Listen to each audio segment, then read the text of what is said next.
The phone rang while I was halfway through unloading the trunk, a bag of mulch slipping from my grip and spilling across the driveway.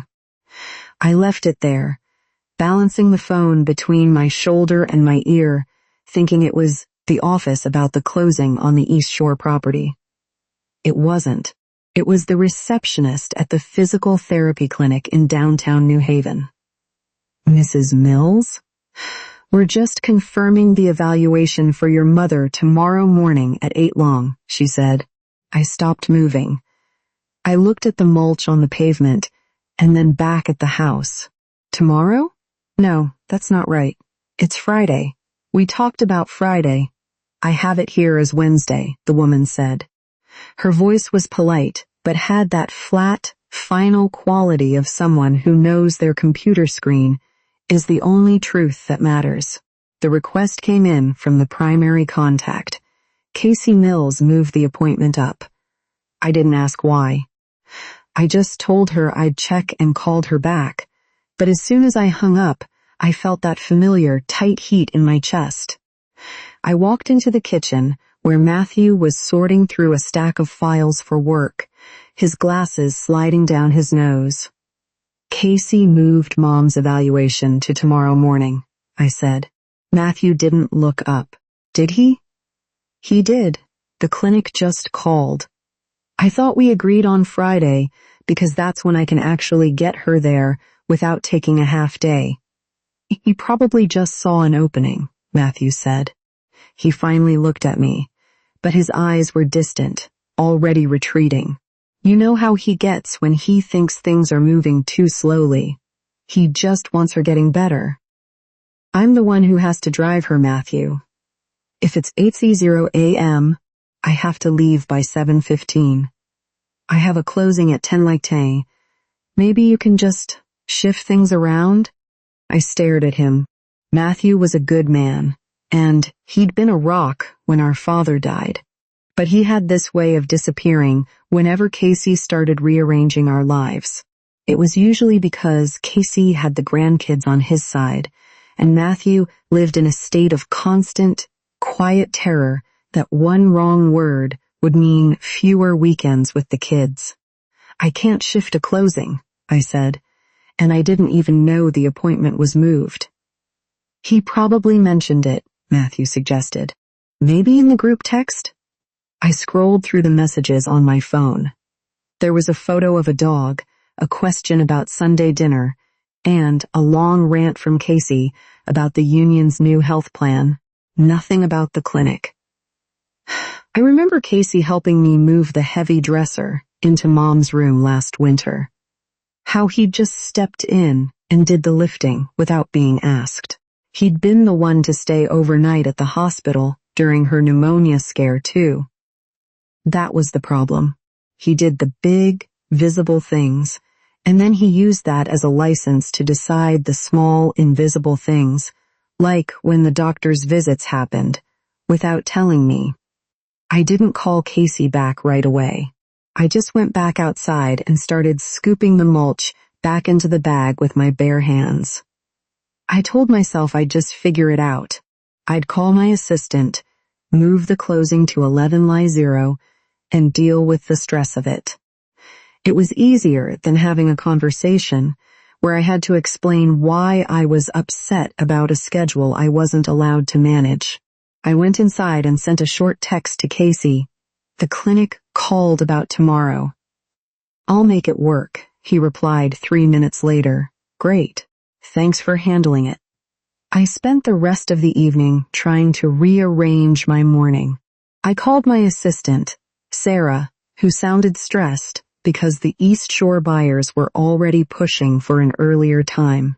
I managed to push the closing to 11. But it meant I'd be cutting it close, racing from the clinic across town with barely enough time to change out of my scrubs, which I still wore when I helped Mom get dressed, because it was easier than doing it twice. Around 8, I called the clinic back. I wanted to make sure I didn't need to bring any physical copies of her medical history or the referral from her primary doctor. I didn't want any delays that would eat into my window. "I'm just calling to confirm the paperwork for tomorrow," I told the receptionist. "I'm the one bringing her in." There was a pause, the sound of clicking keys. "I see the appointment, but I don't see a signed intake authorization for you, Mrs. Mills." "Aw, I'm her daughter," I said. "I've handled her appointments for years. I understand. But the file lists Casey Mills as the sole healthcare proxy and primary contact. For the evaluation, we need a signed release from the proxy to allow a third party to handle the check-in and sign the consent forms if the patient is unable to." I felt a sudden, sharp dip in my stomach. I hadn't known Casey had formally designated himself as the sole proxy. I mean, I knew he liked to be the one in charge, but I thought we were just splitting the labor. "Can't you just take my word for it?" I asked. "Or I can bring my ID." "I'm sorry, it's a clinic policy. We just need Mr. Mills to sign the addendum. He can do it through the portal, or he can call us to give verbal authorization." I hung up and looked at Matthew. He was still at the table, staring at a medical chart on his monitor, his face illuminated by the blue light. "Casey signed himself as the only proxy," I said. "The clinic won't let me sign her in tomorrow unless he calls them or signs a form." Matthew didn't move. He probably just did it to make the paperwork faster. You know how he is with the union forms. He just wants the boxes checked. "It's not about speed, Matthew. It means I'm a third party to my own mother's care. I can't even check her into a PT appointment without his permission." "Just text him," Matthew said. His voice was small, cautious. "He'll do it. He doesn't mean anything by it." I knew that tone. It was the tone he used whenever he was trying to keep the peace so he wouldn't risk a blowout that might lead to Casey limiting his time with the grandkids. Matthew hated the friction, and he'd rather I be the one to swallow the frustration than for him to tell Casey to stop overstepping. I texted Casey. "The clinic says you're the only proxy on file. They need you to sign an authorization for me to check Mom in tomorrow, or I can't get her in for the evaluation." I waited. I watched the bubbles appear and disappear. I thought he was typing a long explanation, or maybe an apology. 10 minutes later he replied, "I'm tied up with a grievance meeting. Just tell them it's fine. They usually don't care once you're actually there." I stared at the screen. The receptionist had been very clear. She hadn't sounded like someone who usually didn't care. She sounded like someone who followed a protocol. I looked at the clock. It was nearly 9. If I didn't get this sorted, I'd be sitting in a waiting room tomorrow morning with my mother, being told I didn't have the authority to get her into the room, while my 11 closing waited for a coordinator who was stuck in a lobby. I didn't reply to the text. I just put my phone face down on the counter and went to the bedroom to lay out my clothes for tomorrow, the silence in the house feeling heavy and thick. The next morning started with the sound of the coffee maker and the rhythmic click of the pill organizer. Matthew had already been up for an hour. He was meticulously filling the slots for the week, his hands steady and precise. He didn't look up when I came into the kitchen, but he pushed a travel mug of coffee toward me. "I got the meds sorted," he said, "and I put the heating pad in the car for your mother. She was complaining about her hip when I woke her up." I took the coffee, feeling a brief flicker of gratitude. Matthew was excellent at the logistics of care, the dosages, the schedules, the physical comforts, as long as those things didn't require him to argue with anyone. He could manage a complex medication titration without breaking a sweat, but he couldn't tell his brother to send a 2-minute email. Getting Mom dressed took longer than usual. She was in one of her moods where she forgot how to put on her own socks, staring at her feet as if they belonged to a stranger. I didn't mention the appointment change or the Proxy issue. I just guided her arms into her cardigan and helped her into the passenger seat. "Is Casey coming?" she asked, her voice thin. "No, Mom. Just me." "He said he might. He mentioned something about a meeting." I didn't answer. I just started the car and began the drive toward downtown New Haven. I kept checking the clock on the dashboard. 7:40. If the traffic on I-95 was bad, I was already behind. I found myself wondering if Casey had actually sent the authorization while I was asleep, though I hadn't seen any notifications on my phone. When we walked into the clinic, the same receptionist from the day before looked up. She didn't smile. She just looked at her screen and then back at me. "Morning, Mrs. Mills," she said. "Did Mr. Mills get that form sent over?" "He's been very busy with work," I said, my voice sounding smaller than I wanted it to. "But we're here for the 8-tier evaluation. My mother is right here." The receptionist sighed, a small, sharp sound. "I still don't have the authorization in the portal. I can't let you sign the consent forms for the evaluation without it. The therapist can't start the session until the legal proxy clears the intake." I felt that heat returning to my chest. I looked at my mother, who was leaning heavily on her walker, looking confused and tired. I couldn't just leave her in the lobby. "Please," I said. "I'm her daughter. I've brought her to every appointment for 3 years. Can't you just call him again?"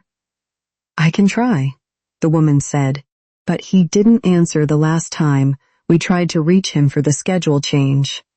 I stepped aside and called Casey. It went to voicemail. I didn't leave a message. I just sent another text. "We are at the clinic. They won't let us start without the proxy form. Please call them now." I stood there for 10 minutes, holding my mother's hand, feeling the eyes of the other patients on us. I felt like a stranger in my own family's life, a hired driver who happened to be related to the patient. Eventually, the receptionist, perhaps tired of looking at us, told me that since the patient was conscious and could sign her own name, albeit shakily, they would let her sign the basic consent, but the administrative side would still have to be handled by the proxy. "It'll work for today," she told me, "but the next time, the proxy really needs to update the portal." The evaluation took nearly 2 hours. By the time I got Mom back into the car and dropped her off at home, it was 10:15. I didn't even have time to go inside.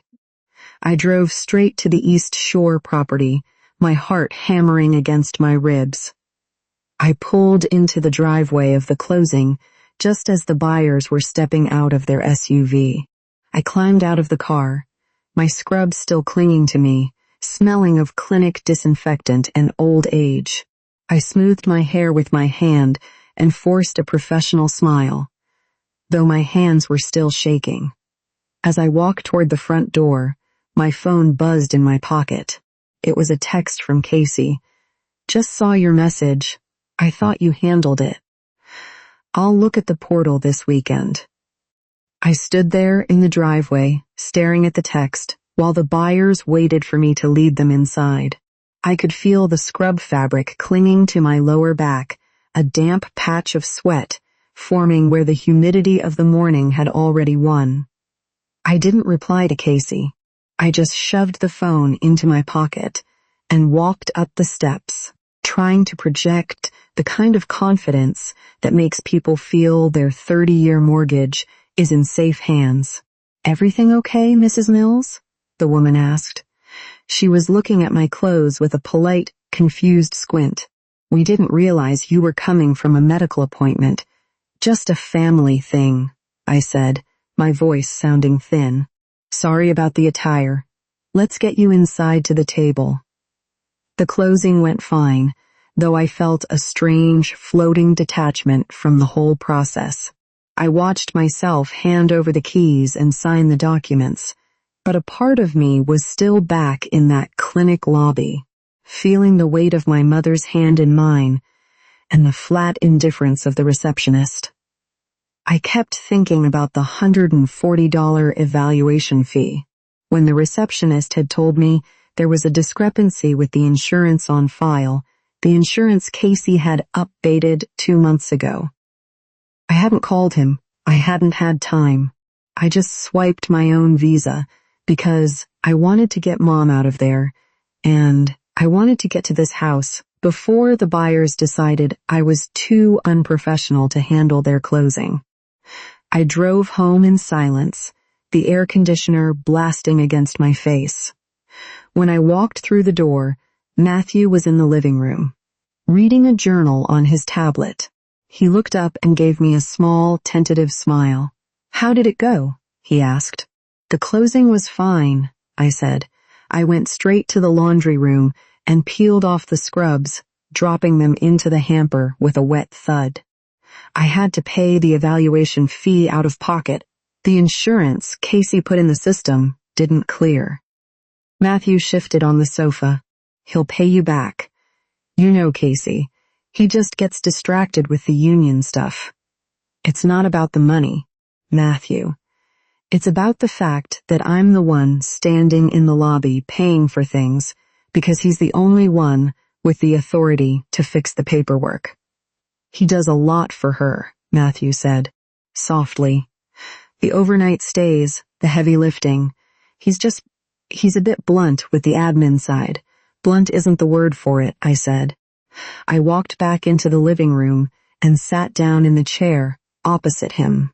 He told me he'd look at the portal this weekend. That's his answer to everything. I'll look at it. Meanwhile, I'm the one who has to figure out how to get her into a building when the computer says I'm a stranger. Matthew didn't answer. He just looked back down at his tablet, his thumb scrolling slowly through a page of medical data. He wasn't ignoring me.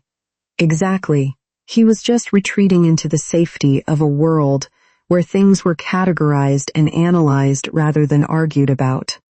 He knew that if he agreed with me too strongly, he might have to be the one to call Casey and tell him to stop. And Matthew would do almost anything to avoid being the one to make that call. I stayed there for a while, watching the light shift across the living room rug. I thought about the $140. It wasn't a life-changing amount of money, but it felt like a tax I was paying for the privilege of being invisible. I pulled my phone out and looked at the group text again. Casey had sent a link to a new restaurant in New Haven, asking if we wanted to go on Sunday. I didn't reply. I just turned the phone off and set it on the end table. "Do we have any more of those frozen peas?" I asked. "I think Mom's hip is acting up again." "In the bottom freezer," Matthew said. "I'll go get them." Matthew came back with the bag of frozen peas wrapped in a dish towel. He didn't say anything else about Casey, which was his way of signaling that the topic was closed for the evening. We drove over to Mom's house in a silence that felt like a truce, though I was the only one who had actually been at war. Mom was sitting in her recliner, the one with the worn velvet arms, watching a game show with the volume turned up too high. When we walked in, she beamed at us, though her eyes looked cloudy. "You're back," she said, her voice sounding like it was coming from a long way off. "Did the doctor say I can start the walking exercises?" "The therapist said we'll start slow," I said, leaning over to place the peas on her hip. "Just a few minutes at a time?" She sighed, leaning back into the chair. "I don't know why it has to be so complicated. Casey told me the clinic was a mess, that they keep losing the files. He said that's why he had to take over the paperwork, just to make sure I didn't fall through the cracks." I paused, my hand still on the towel. "He said they were losing files?" "Mm-hmm," she murmured, her gaze drifting back to the television. "He said you were so overwhelmed with those closings." all those houses and contracts, that you couldn't possibly keep track of the insurance. He told me he'd handle the heavy lifting, so you could just focus on the driving and the visiting. He said it was a relief for you. I looked at Matthew. He was standing by the kitchen counter, pretending to be very interested in the magnets on the refrigerator. He wouldn't look at me. He'd probably heard some version of this story too, or maybe he'd even encouraged it as a way to keep Casey from feeling like he was doing everything. "I'm not overwhelmed, Mom," I said, but I said it too softly. "He just wants us all to be happy," she said, answering a question I hadn't asked. "He's such a good boy, taking all that on." I told him he didn't have to, but he insisted. I stood up and walked into the kitchen, away from the sound of the game show. I felt a strange, hollow sensation in my chest. It wasn't just that Casey was controlling the schedule. He was curating a version of me for our mother. In his story, I was the stressed-out daughter who was too busy for the details, the one who needed to be relieved of the responsibility of her own mother's care. It made him the martyr and me the guest. "Did he tell you about the insurance?" I asked Matthew, my voice a low whisper. Matthew shrugged, his shoulders hunching. He probably just thought it was easier to explain it that way. You know how Mom gets if she thinks there's a problem. He's just protecting her from the stress. He's protecting his own image. I said, "Tammy, please, not here." I didn't argue. I didn't have the energy to fight Matthew's desire for a quiet house. I just went back into the living room and kissed Mom on the forehead. She smelled like peppermint and old soap. As we were leaving, my phone buzzed. It was a notification from the clinic's patient portal, an automated message. "Your payment of $140,000 has been processed. Thank you." I looked at the screen, then at the driveway where my car was parked. I thought about the heavy lifting Casey was doing. I thought about the way he'd told Mom I was too busy to handle the insurance, while I was the one standing in the lobby with my visa. When I got home, I saw a new message from Casey in the group text. "Mom mentioned the PT went well. I'll call the pharmacy tomorrow to coordinate the new meds. I'll send you the list of what she needs picked up on Thursday, Tam. Thanks for helping out." I stared at the message. Usually this is where I would reply, "Sounds good," or "Let me know the time." And then I would spend my Thursday afternoon driving to 3 different pharmacies to find the one that actually had the prescription in stock, all while Casey coordinated from his office. I didn't reply. I didn't tell him I was upset, and I didn't tell him I knew what he'd been saying to Mom. I just locked my phone and put it in the charger in the kitchen. "Are you going to answer him?" Matthew asked, glancing over from the sofa. "I'm tired, Matt," I said. "I'm just tired." I went upstairs and started a bath, leaving the phone on the counter, the screen dark and silent. I stayed in the bath until the water turned lukewarm and the skin on my fingers pruned. I didn't want to go back into the kitchen and look at the phone. I didn't want to think about the way my mother had looked at me, with a kind of pity, as if I were a child who had been spared a chore I wasn't quite capable of doing. The next morning, Thursday, the house was quiet. Matthew was already at the table, his coffee steaming next to a stack of printouts. He looked like he'd spent the night trying to forget the conversation from the evening before. He was in his analyst mode, eyes scanning a document, his posture stiff. "Did you tell him?" I asked. I didn't specify what, but I knew he knew. Matthew didn't look up. Tell him what? That I was overwhelmed, that I couldn't handle the insurance or the paperwork. Did you give him the green light to tell Mom that I was too stressed to be in charge? Matthew sighed, a long sound that seemed to deflate his whole chest. He finally looked at me, but he wouldn't hold my gaze. I didn't say you couldn't handle it, Tam. When he asked if the East Shore closing was a lot, I said it was. I told him you were under a lot of pressure. That's not the same thing, Matt. It's basically the same thing, he said, his voice getting that cautious defensive edge. He just wanted to help. He saw a way to take some of the load off you, and I didn't see the harm in it. Why does it have to be a fight? Because he's not taking the load off me. He's taking the authority away and leaving me with the driving. He's making me the help. Matthew shifted in his chair, his eyes darting toward the window. I just don't want him getting bent out of shape. You know how he is. If he feels like we're questioning his contribution, he'll just shut down. He'll stop calling for a month. And I can't miss the kids' soccer games because Casey decided we're not speaking. I felt a flash of heat, and I slammed my hand down on the table, making the coffee mug rattle. So I'm just supposed to be the invisible one? I'm the one paying the fees and doing the driving. But as long as the grandkids are happy, I can be the overwhelmed daughter who can't be trusted with a portal password. Matthew flinched. He didn't argue back. He just looked at me with a sort of tired disappointment, as if my anger were the real problem and not the lie. You're overreacting. It's just paperwork, Tam. Just let him do it. It's easier for everyone. I remember thinking that getting the task done was not the same as it being fair, but I didn't say it. I just walked away. I went to the bedroom and got dressed for work, my movements jerky and fast. I felt a strange, buzzing tension in my limbs, the kind I usually only felt right before a particularly difficult closing, where the buyers were trying to back out over a faulty HVAC system. At 10:15, while I was sitting in my office staring at a title report, my phone buzzed.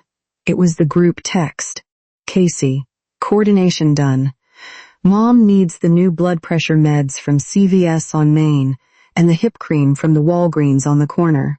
I've already called them to make sure they're ready. Just swing by and pick them up this afternoon. Thanks for handling the legwork, Tam. I stared at the screen. Handling the legwork. He had coordinated the prescriptions, which meant he had spent 5 minutes on the phone, and now he was assigning me the errands. He had framed it as a favor to me, a way to relieve me of the mental burden of the phone calls, while I was the one who would spend my lunch hour idling in pharmacy lines. I looked at the list of pharmacies. I thought about the $140 I had spent at the clinic. I didn't reply to the text. I didn't even lock the screen. I just set the phone face down on my desk and pushed it toward the back near a stack of title reports that needed reviewing. I spent the next 3 hours focusing on a complicated escrow dispute, the kind of work that requires a very specific, narrow kind of attention. I thought about the CVS on Main and the Walgreens on the corner, and I imagined the feeling of standing in those lines, the fluorescent lights humming overhead, the smell of cheap perfume and rubbing alcohol. I thought about how I usually felt, that urgent buzzing, need to just get the task done so the noise in my head would stop. But for the first time, the noise felt manageable. I felt a strange, quiet lightness in the center of my chest. If I was as overwhelmed as Casey told our mother I was, then it made sense that I couldn't manage 2 pharmacy stops on a Thursday afternoon. It was only consistent with the story he had written for me. I left the office at 5. I didn't check the group text until I was pulling into my driveway. There were 3 more messages from Casey. Did you get the meds? Tam? I'm just checking because Mom's dose is due at 6. I didn't answer. I walked into the house and found Matthew in the kitchen, already starting on a pot of pasta. He looked at me, then at my empty hands. Did you get the prescriptions? he asked. No, I said. I walked past him to the sink and started washing my hands. Matthew stopped stirring. No? Why not? Did the pharmacy not have them? I just couldn't make it work, Matt. I had a lot at the office.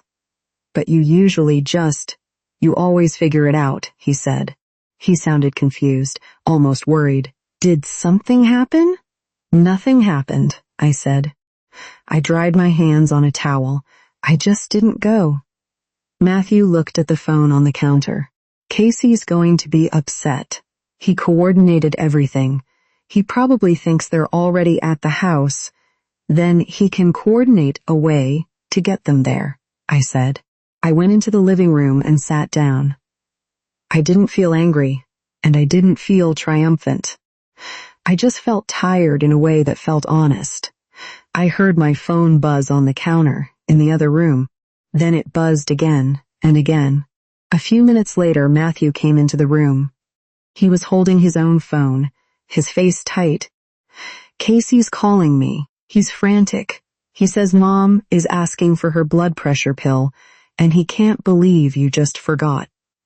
I didn't forget, I said, looking at the pattern on the rug. I just didn't go. Can't you just go now? Matthew asked, his voice rising. It's just a quick trip. He's already on the phone with Mom and she's getting anxious. I didn't look up from the rug. I can't, Matt. I'm exhausted. I'm just as overwhelmed as Casey told Mom I am. I simply don't have it in me tonight. Matthew stared at me, the phone still pressed to his ear. I could hear Casey's muffled, agitated voice leaking through the speaker, something about reliability and family duty. Tammy, please, Matthew whispered. Just this once.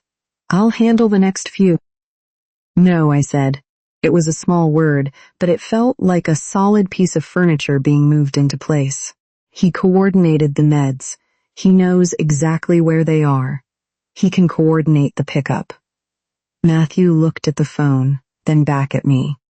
He saw that I wasn't budging, and for the first time, the fear of Casey's reaction was outweighed by the reality of my silence. He turned back to the call. She can't make it, Casey, Matthew said, his voice trembling slightly. You'll have to go get them yourself, or